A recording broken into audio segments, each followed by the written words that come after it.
di sini 96%, makin besar Bopo itu makin jelek. Jadi memang kurang baik karena ada beberapa biaya yang lebih besar daripada pendapatan. Tapi bisa jadi biaya ini terjadi gara-gara ada investasi yang dikeluarkan oleh bank untuk modal ataupun untuk mendukung produksi, sehingga bisa jadi ini akan kembali normal di beberapa tahun berikutnya. Cost efficiency ratio sama gitu. Makin kecil berarti makin bagus. Ada financing to deposit ratio FDR, jumlah perbandingan antara orang yang menyimpan, dana yang disimpan dan dana yang disalurkan. Ada 80%. Jadi dari 100 triliun kita anggap seperti itu, 80 triliun disalurkan. Angka yang cukup normal karena 80 sampai 110 itu angka yang standar. Jadi kalau kurang dari 80% itu kurang baik, berarti sedikit sekali dana yang disalurkan. Kalau lebih dari 110% berarti kebanyakan dana yang disalurkan. Bisa jadi dalam penyalurannya bank mengambil modal. Jadi kalau dalam hal ini dari 100 miliar yang disimpan, kita ambil perbandingan supaya lebih mudah. 100 triliun yang disimpan oleh dana nasabah, 80% yang disalurkan. Oke. Ada net income margin, menunjukkan berapa sih pendapatan dari setiap pembiayaan yang disalurkan. Itu margin atau keuntungan yang setiap dana yang disalurkan itu ada 5,72%. Ada return on asset. Return artinya keuntungan, aset adalah aset, berarti keuntungan dibanding dengan aset. Setiap aset yang dimiliki menghasilkan berapa dari keuntungan? 0,31%. Makin besar makin baik ya.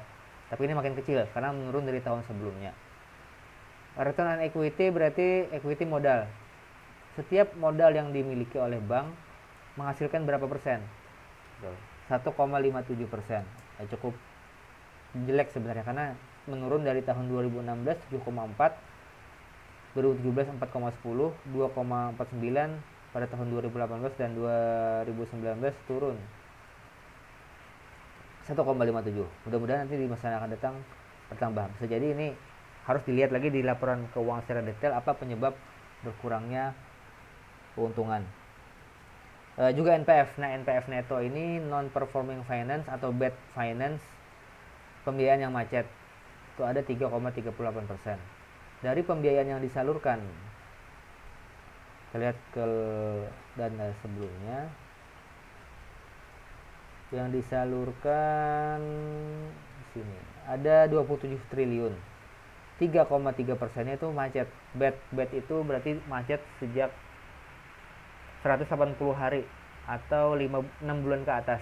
Sudah 6 bulan tidak bayar ke atas lebih daripada itu, maka jumlahnya ada 3,38%.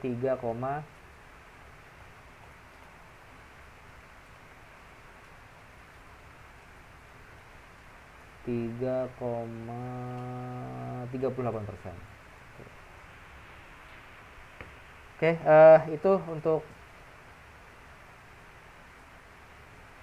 laporan tahunan dan laporan keuangan. Bagaimana cara penerapan laporan keuangan tadi dan bagaimana cara membacanya. Nanti ini sebagai pengenalan dari mata kuliah manajemen perbankan. Semester depan insya Allah akan ada mata kuliah khusus mengenai analisa ini. Jadi kita akan menganalisa bagaimana neraca, bagaimana cash flow, bagaimana laba rugi. Oke, terima kasih. Assalamualaikum warahmatullahi wabarakatuh.